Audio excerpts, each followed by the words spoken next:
I'm Claire Craig, I'm the Provost, and I'm absolutely delighted to welcome you to this first Queen's online event.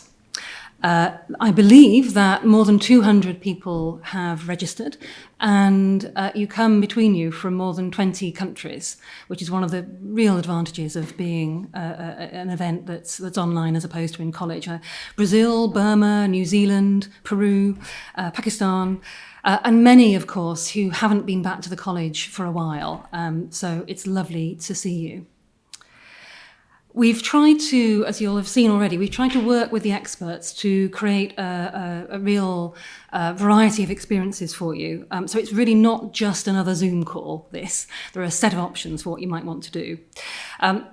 The purpose overall is to give you an insight into how it's been in college, particularly during the last year and in the current troublesome times, to give you an insight of what's going on, and also to answer your questions and to hear your views on what we're doing and what we might do in the future, and very much to give you a chance to meet each other insofar as we can, just like you would if you were here for a Gordy or for another feast.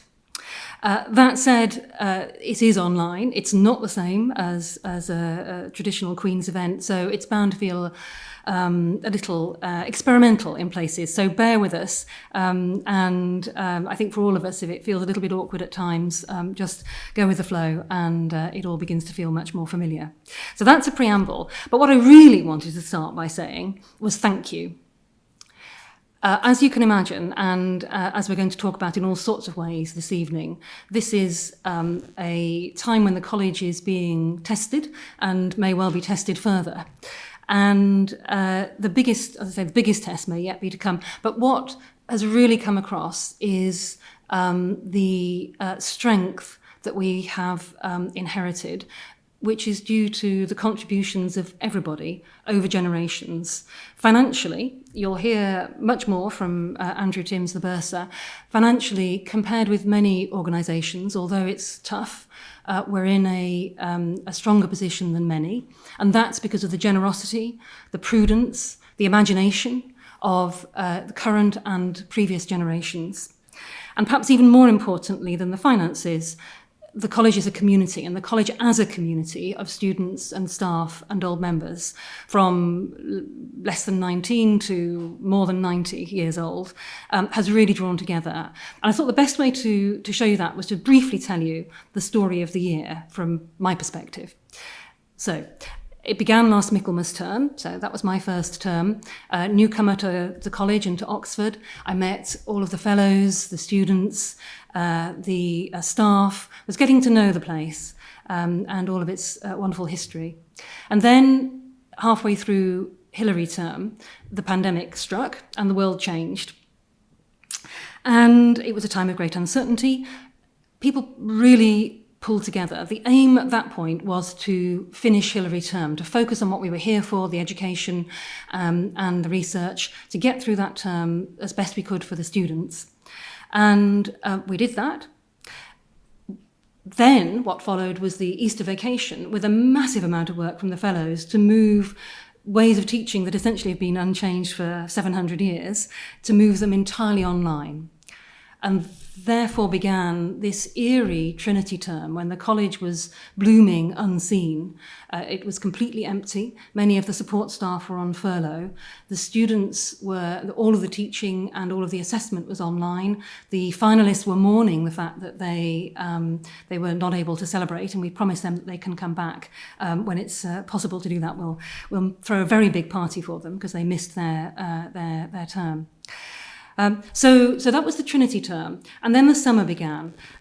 In June, the college dealt with the consequences for its members of the tragic events around the Black Lives Matters protests. And as elsewhere, I think that those acted as a kind of lightning rod for some underlying trends and forces. And they intersected the personal and the political, both for students and for staff. Several of you got in touch to tell us your views, and we'll come back to that, your thoughts about how the college responded. What I am clear about, however, is that the college has always been, and many of you stress this, and is now, a place for fierce intellectual debate and also a community that looks after its members. Summer then was no respite for academic or support staff because we were working then to reopen the college. So it had been shut, most of the support staff were on furlough. What we were working through was the kind of emerging understanding of what COVID would mean for a college, which is really quite a complicated operation. In all of that, we completed the year-long project on the chapel roof. So the lead has been replaced for the first time probably in its 300 years, on time and on budget. But we were working through all of the implications, the hand sanitizer and the one-way systems and the student households and the limits on capacity and the putting up marquees in the fellows' gardens to create social spaces, just lots and lots of practical details, as well as beginning to think about what hybrid teaching would look like. There was a gradual reopening. We began in August with a tiny wedding, 2 people who met as members of the choir, a wedding of 5 people. That was the first thing we did after these months of being shut on the main site. And then another wedding, a slightly larger one, between a fellow and an academic, Angus Bowie, for those of you who know him. And just when a few people were thinking that they might be able to take a few days off in August, then the A-level debacle hit. And that was an intense few days. And again, you'll hear more about that from John Doyle, the admissions tutor. It was dominated by the fact that one college, Worcester, moved very early to admit all of the state school offer holders who had apparently missed their predicted grades, which was in breach of the Common Admissions Framework. So we as a college needed to look at our own students and our own applicants and decide what to do, which we did. We took a principled approach, which is the Queen's way. We took a principled approach, informed and also personalised, and looked at each case. We reviewed the 5 cases that we had, and in the end, on the basis of all sorts of information from the schools and others, we accepted them. That means, amongst other things, that even before that last decision, we've had our highest level of independent to state school, other way around, state school to independent British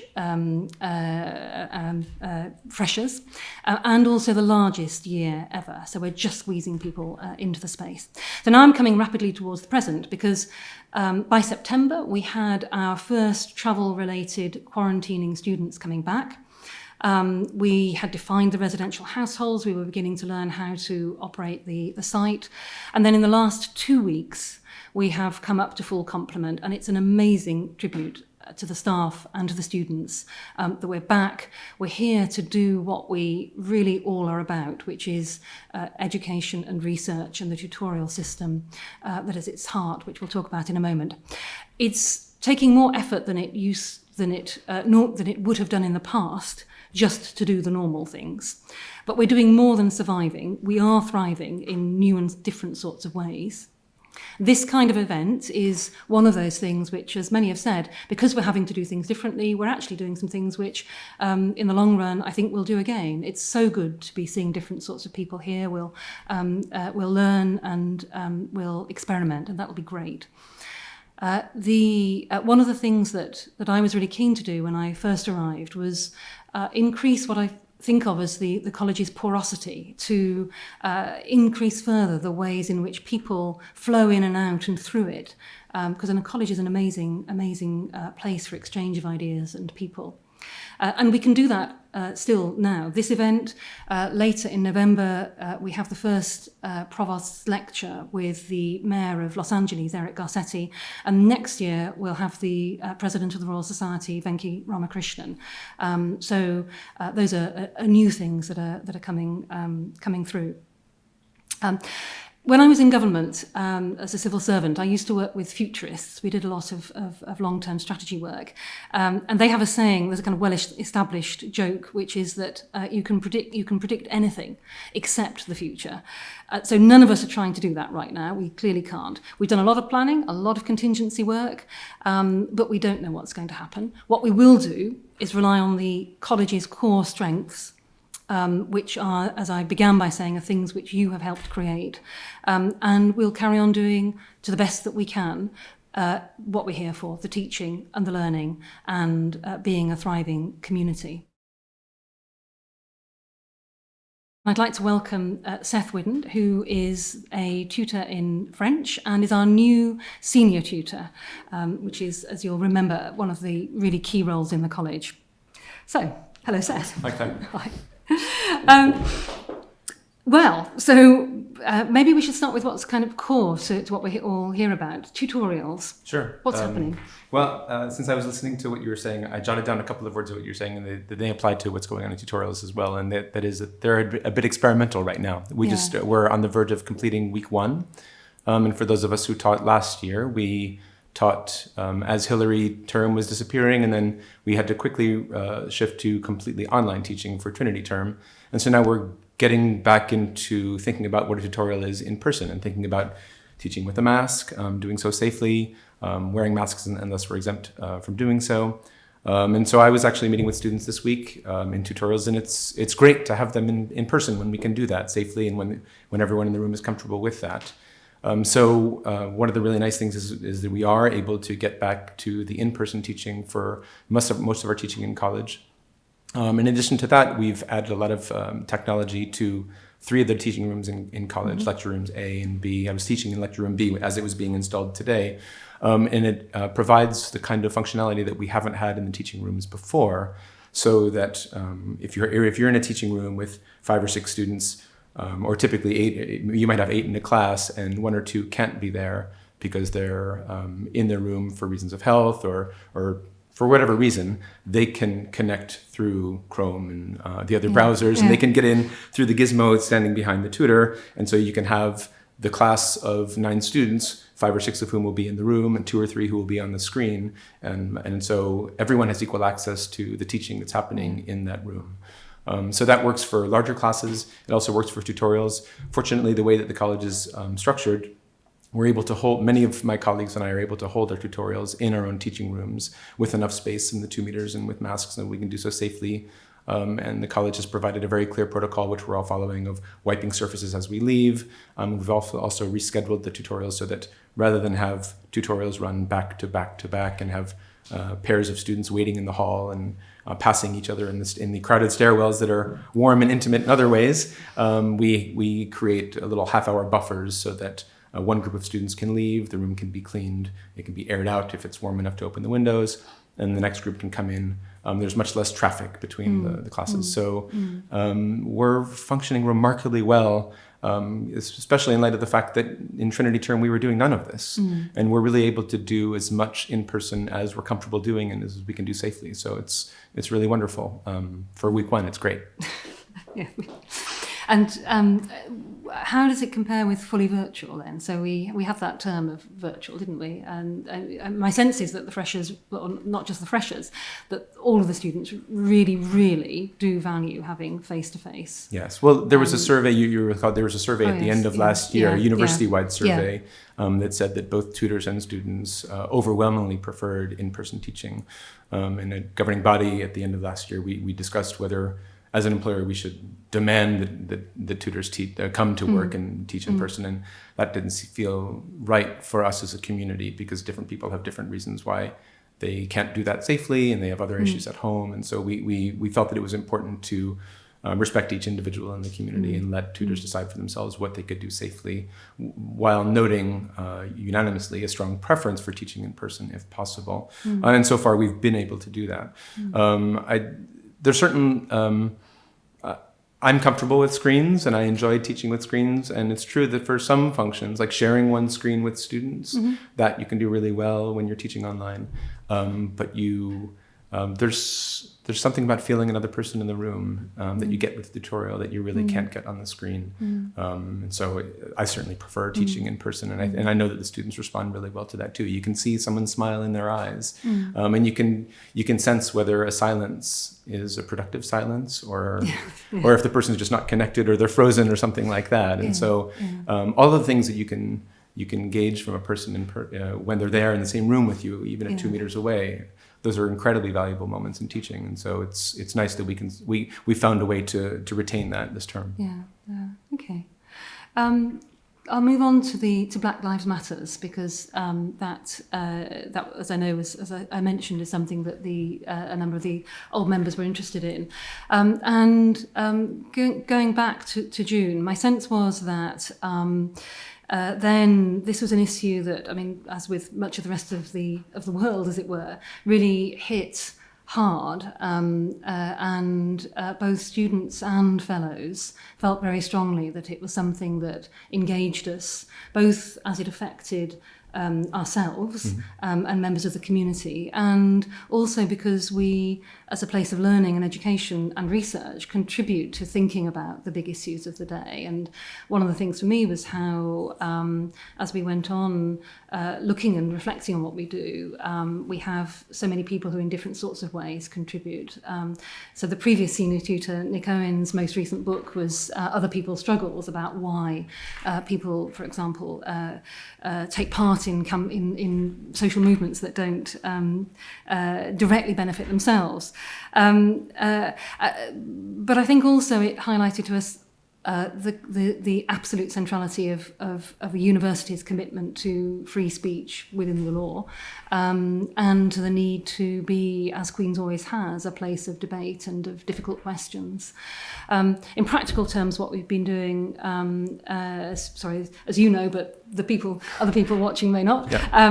We've had a group of staff, students, and fellows looking at ways that we can reassess for ourselves things like, do we reach out enough with our advertisements for appointments, both for support staff and for academic staff? Oh, goodness me, we're already halfway through. We can how we might look at our history, how we can change the conversation in some sorts of ways. But you might want to say something about one of our latest posts. Sure. Well, about how we, for hiring academic staff, I read the papers for yesterday's committee, and we have, as you know, we're really looking closely at how we attract candidates to academic posts. And how we retain excellent staff members from around the world. I didn't come from near Oxford myself, and I've found a really great intellectual home here, and we should continue to be welcoming to people. Specifically this year, our historian John Davis is going to be retiring at the end of the year, and so my predecessor Nick, in discussion with the history faculty last year, because these things always take a little bit of time to negotiate with the faculty, we had agreed that the post would be since John is a specialist in modern British history, the history faculty felt that its teaching needs, which also mirrored those in the faculty, would be to focus on Black British history going forward. That was back in November or December. Yeah. Unfortunately, due to the pandemic, the university froze its recruitment processes in the spring, and it's this is going out to a lot of people, so don't spread the word, but we're the envy of much of Oxford right now, because in fact we will be able to push on with this hire thanks to the Brittenden Fellowship. So this will be the Brittenden Fellowship in Black British History. And so John's this post is endowed on the college side, which is typically about 2/3 of a tutorial fellow's salary. And since the endowment covers the college side, the college was able to negotiate successfully with the university, as will be paying the first 5 years of the university's share, and as in exchange for doing that, the university unfroze this post. And so it's a testament to what the college's strong financial position enables us to do. And rather than have a gap rather than this post just kind of sitting in the queue and with all the other frozen posts, we won't have a gap for our students in history and for our provision here in college. And that's really, really remarkable and very important. Yeah, good. Excellent. So one other area that's come up in the questions, and another one which is often in some ways controversial, is around league tables, which we clearly hate unless we're at the top of them. This, Indeed. Yeah. So the Norrington League Table, where are things with that this year, and what do you think about even being asked the question? I love the question. I don't mind the question. It's fine. Last year during your first year, you reminded people who asked that we had more firsts than ever before in the college's history, and we did extremely well. We came 7th. The overall results have not been published yet. They won't be available to the end of this term. But we have even more. I can say that we have even more firsts than last year. And I think, I ran the numbers. Last year we had 38 firsts when that was our historic best. This year we had over 50% of our finalists who had first. we had 51 in all. And that's really, really remarkable, not least because they sat their exams holed up in their rooms back home or around the world. To say that it was in suboptimal conditions is an understatement. They did extremely well with remarkable poise. But it's on that point that I prefer to talk about the league tables, because the one thing that the Norrington table doesn't measure is poise and persistence. And the other things that really matter to us when we work with our students and when we admit them in interview and watch them grow over 3 or 4 years, their ability to thrive in their course. And I think that it's really one thing that I said to the freshers during induction last week was the importance of each of them kind of coming to connecting with the subject and defining success for them in ways that are meaningful to them. And I think each of us as scholars, we have the opportunity to kind of chart our own path in our subject, and these subjects are broad and we can go in this direction and then pivot and head in another one. And I think it's important for students to similarly own their own journey. And those are the kinds of things that the table doesn't really measure very well, but I know that we succeed extremely well in the intangibles that don't find their ways into the league tables. That being said, we did well, and I'm happy that we did well. And we'll continue to do well, I'm sure. So if we could create a league table of of a measure that mattered, what would it be? The number one thing for me is that for students to love their subject at the end of their course as much as they do when they arrive. Oh, wow. Yeah. And I talked to my finalists about that. So in modern languages, the finalists return from having been abroad for the year. Yeah. And I remind them at the start of the year of what got them into this business in the first place. Yeah. And to kind of tap into the curiosity of their subject and to hang on to those questions that really fascinate them about their field. And allow those questions to keep them motivated during those long nights when they're finishing their long papers and revising for exams. Because I think, and it doesn't always work, but that's the goal, I think. And that's what keeps me in this as well. Some 30 odd years after I began in graduate school, I'm still fascinated by some of the core questions in my field. And I'd like for us to tap into and encourage our students to hang on to the intellectual curiosity that really drives them and drives everyone in college. Yeah. Brilliant. Right. I thank you. Sure. I think we're back together in a round table later on. I'm now with Andrew Timms, the Bursar, and the very important question to start with is, what does the financial landscape look like for the college? Well, I think the short answer is that things are okay. It's been a shock, but it's not a disaster, or at least it's not yet a disaster. The slightly longer answer is that the college had to absorb a successive wave of financial surprise, all of which sort of broke over it very, very quickly last year. So in the space of really just a few days, it became clear that we weren't going to have any student residence income in Trinity term, which is a big financial hit for us. It then became pretty clear that we wouldn't have any conferences over the summer, which is a further blow. And then as time went on, it also became clear that not only were stock markets falling horribly, but our commercial investment property tenants wouldn't be paying very much rent. And, you could cope with any one of those things in normal circumstances, and these things do happen. What was surprising was the fact that they just really came at us all at once. But since then, obviously the stock markets have recovered, and we've managed to get going again very successfully so far this year. And so the position has improved considerably from how it looked in the sort of depths of March. So I think we're okay. And as well as on the income side, we were also managing the costs quite carefully, weren't we, with the staff on furlough and shutting the operations down and so on. Do you want to say a little bit more about that? Yeah, that's right. We put a large number of staff on furlough because the college was essentially closed during Trinity term and for some of the summer. And that was a significant help to us. I mean, it didn't replace the lost income from the not having student rents, but it covered more than half of that sum. And of course, not running a college, not having it open, does save you money. And it looks like we've saved a reasonable amount of our normal expenditure.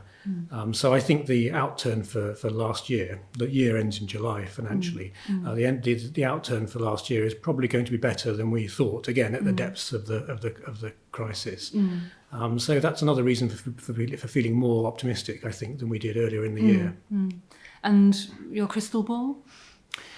Well, I mean, on the assumption that we will remain a residential educational institution, which is a good one, which is sort of really the sine qua non, then I think our radical conclusion is that we'll be okay. Because if we have students here, and if they pay rent, and they pay their fees, and those things don't always follow in quite as seamless a process as you might like. But if the students are here and they pay rent and they're paying for their tuition, then the college's financial model is substantially all right. If things go radically in a different direction, then obviously we would have to think more carefully. And I think, in a sense, the more radical challenges to the college finances aren't coming from the pandemic. They're actually coming from other things, like the challenges faced by the academic pension scheme and challenges that we already knew about, such as the Florey building. We've got a lot of questions about that. So briefly, where are we on Florey? Tell people where we are on Florey. Well, at the moment, the Florey building isn't being used to accommodate students. And we're thinking about the future of it pretty hard. We had planned to refurbish it and expand it, but that project became a bit too expensive for the college's means. And so we decided to stop and think again and think carefully about all of the possible options that face us. And that exercise is continuing, although obviously the pandemic has set it back a little bit. And we're going to consider, I mean, pretty much everything from the most radical to the most conservative. In the middle of this process, the building has been upgraded from a grade 2 listed building to a 2-star listed building, which makes the challenges even more complex. And so we're also dealing with that. And the case that no 2-star has ever been demolished. Yes, I think essentially that's true. Certainly, not that we were necessarily planning that. Certainly not a building of this stature.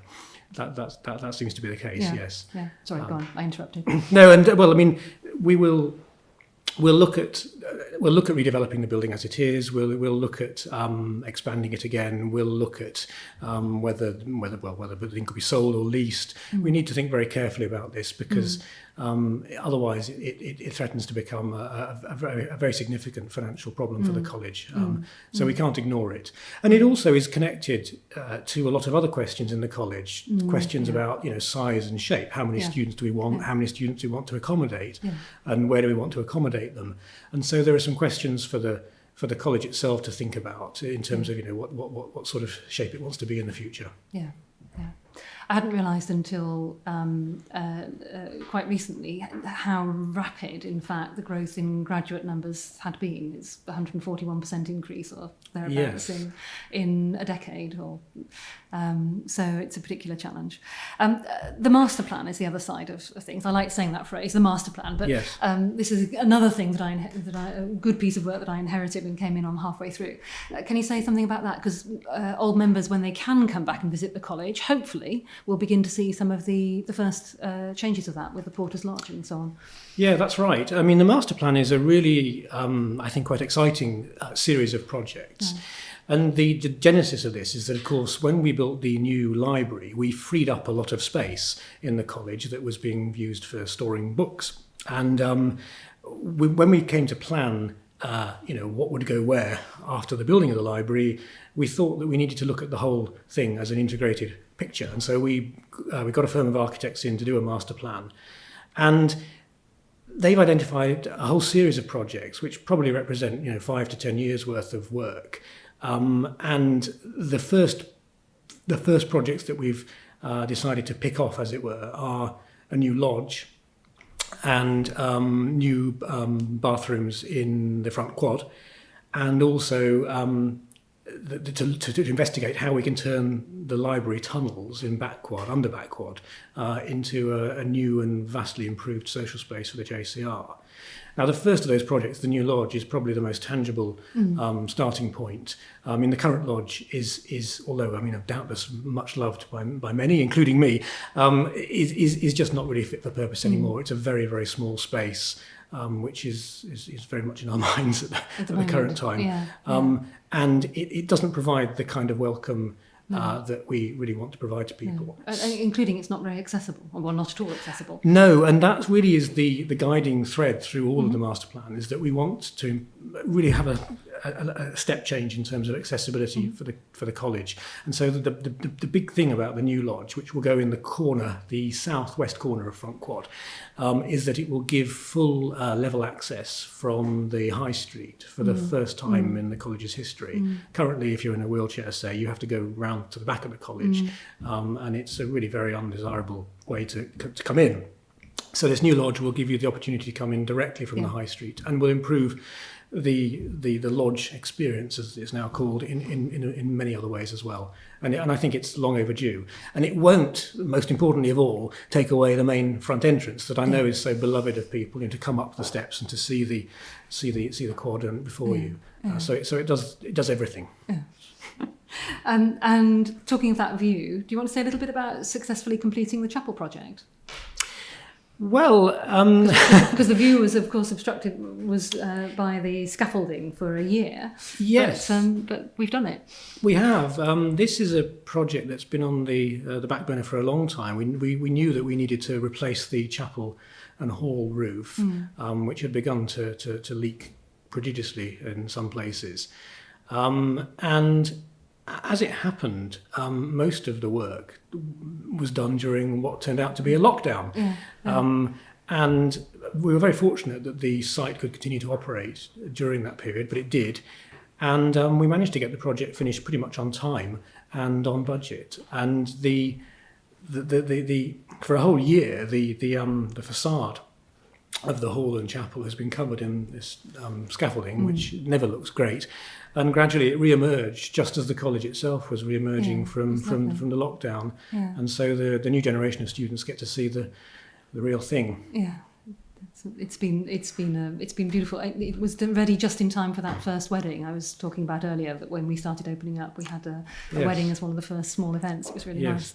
I feel like we're naturally concentrating on the positive. So go back to the challenges for a minute. What, for example, in the estates management or in the property portfolio, can you say a little bit more for members who might be interested in that? How are we acting as a landlord? What are our different types of property experiencing? Yes, I mean the college owns agricultural property and commercial property. We don't bother with residential at the moment, and the agricultural properties have performed very well. The values have held up, or pretty much all of the rents have been paid throughout this period. I think the big challenge for agriculture is the looming shadow or opportunity of Brexit, of course. That will hit us next year. The main challenges have come in our commercial investment property portfolio, where we have a reasonable number of high street retail shops. Now, to be honest, the climate in that area was already worsening sometime before the pandemic, for reasons that I'm sure people are familiar with. The pandemic has exacerbated those challenges, but I mean, without getting into the gory detail, we've actually not done too badly. I think we've managed to collect quite a good proportion of our rents, and we've tried to be an understanding landlord whilst also mindful of our duties as charity trustees. And we've tried to work individually with tenants to make sure that they can get through this period viably and then recover afterwards. But there's no doubt that it's been the single most demanding financial challenge, I think, of the entire crisis. Okay. Super. there's another opportunity for people who want to kind of really get into the Grill me. yeah, indeed, with the round table where you'll move on to more virtually. Is there anything else you wanted to mention now, or do you want to leave it for the more detailed questions later? I just really wanted to say that I hope that old members have a lot of confidence in the financial stewardship of the college, because they really should do. It runs on a very subtle and clever model which my academic predecessors developed, and which has seen it adapt and respond to this crisis in a very nimble way. And I think that without being overconfident, we should be grateful to our predecessors for setting us on this path, because it's meant that the college has not had to contemplate redundancies. It hasn't had to think about sort of swinging cuts at a time when many other, even Oxford colleges, have had to do that. And that's partly because the overall financial control is in the hands of a very sceptical and robust body of fellows who keep us on our toes. I expect nothing less. Thank you very much. I'm here now with John Doyle, who's Professor of Theoretical Chemistry and until the end of September was our tutor for admissions. And I think a good starting place would be, what changed over your time as tutor for admissions? What have you seen?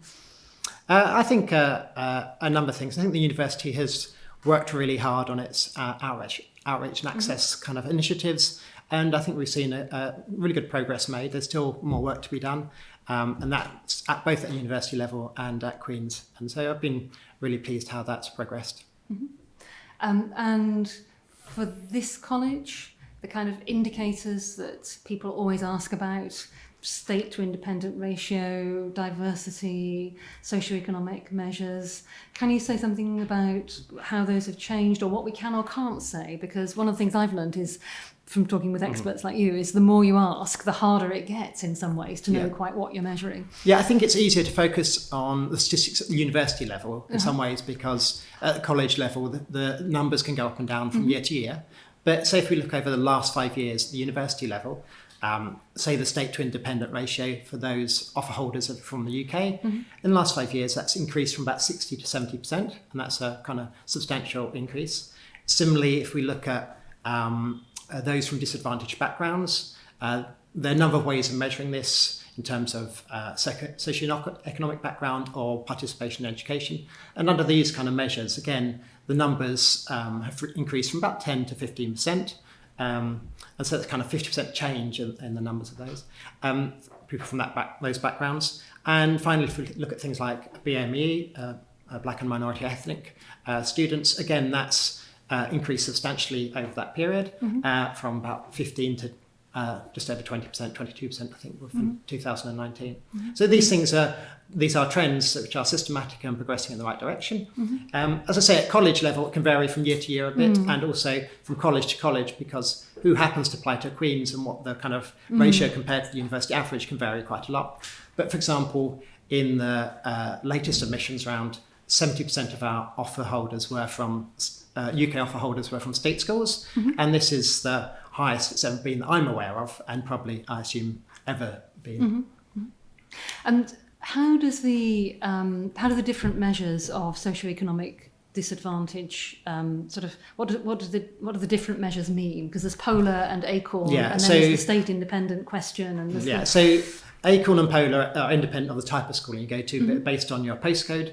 And Acorn is about the socioeconomic background, and this is typically divided into kind of 5 quintiles. And the measure, the kind of percentages I talked about earlier, were people from the lowest 2 quintiles, the kind of lowest 40% in that measure. And similar, the polar measure is about participation in higher education, and again, the kind of measures were from the lowest 2 quintiles of that measure. And we're following all of them, basically, aren't we? Yeah, so we follow them on a university level and a college level. And if people are interested in these numbers, the university publishes a kind of emission statistics report every year. I think it's the 3rd year this year, and you can see these numbers, the university at the college level, and for the most part, we're kind of for BME and the kind of numbers from disadvantaged background, we're roughly following the university numbers. But as I say, it can vary quite a bit from year to year just because of small numbers.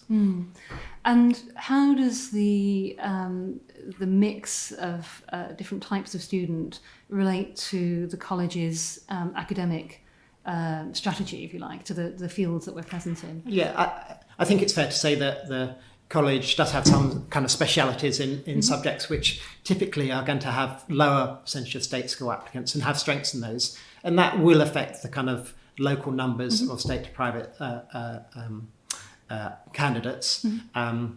But as I say, this year we were kind of exactly the same as university average for state to independent schools. So, And how did we do that? I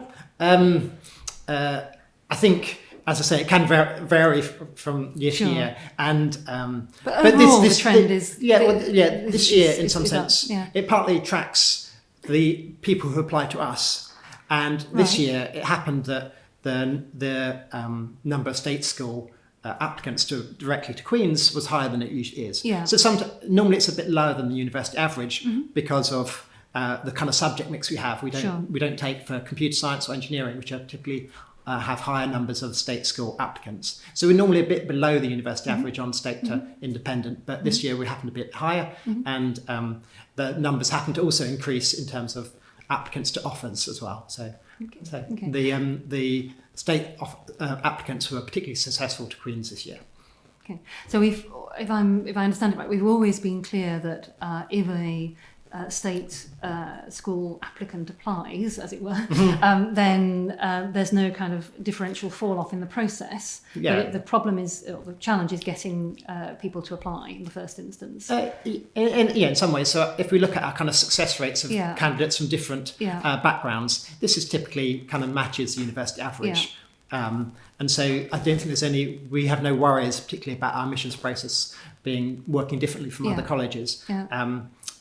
So I think they're the kind of, at college level, they're the more important things to look at, the success rates of people from different backgrounds. Yeah. But we always trying to, through our outreach work, try and encourage people from a diverse range of backgrounds to consider Oxford, but also to consider Queen's.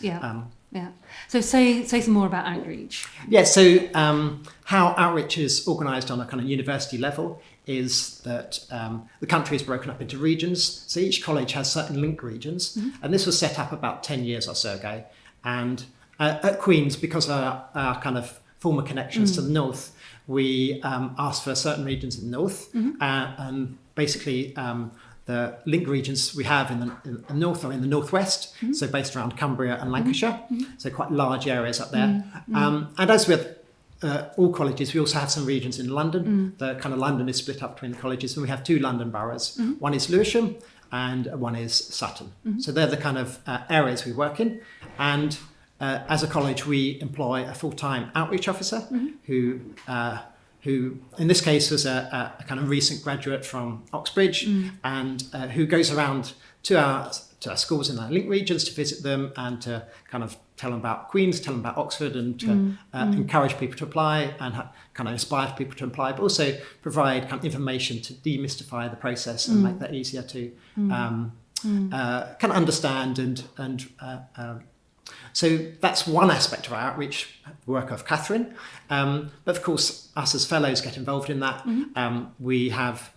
So Catherine goes and visits schools, but we have events where people, especially we particularly target the Northwest because it's so far away.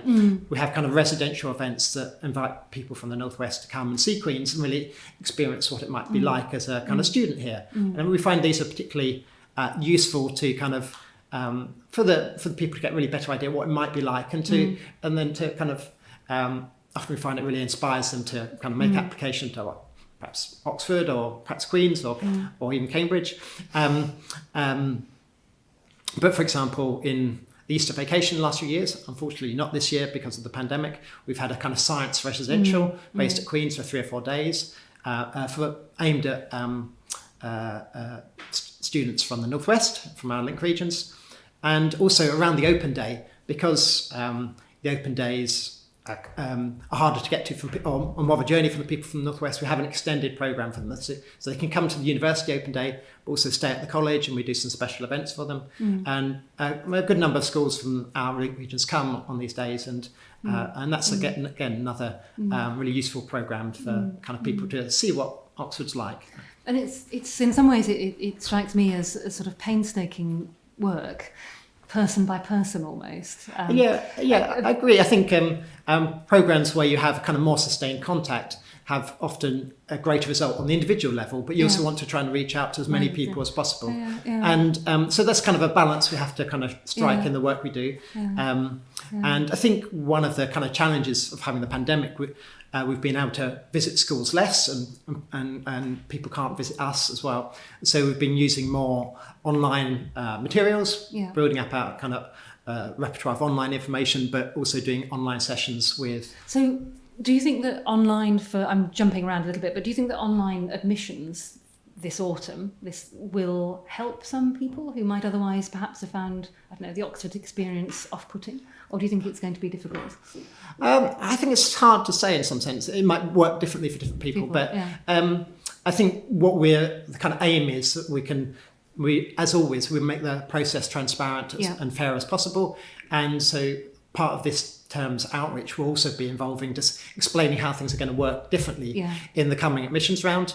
But you might be right, it may be less intimidating for some people to actually do an interview on kind of sitting at home or sitting in their school rather than having to come to Oxford. But I think it probably depends on personality. But we want to try and, as always, try to lower the barriers for kind of people so they feel comfortable through the interview process and can perform at their best. And then we can also increase our activity in the Northwest, can't we, next year? Yeah, so one of the university as a whole kind of reviews its outreach activities every so often. And there was kind of a review of the kind of idea of having these link regions. One of the ideas that came out of this was that it'd be good for colleges to work together in certain regions. So there's going to be a consortium called the Oxford for the Northwest, which is going to be a consortium of Queen's, Pembroke, Corpus Christi and St Peter's. I think Pembroke and Corpus Christi have link regions around the Manchester area, St Peter's in the Liverpool area, and we're going to work together to try and provide kind of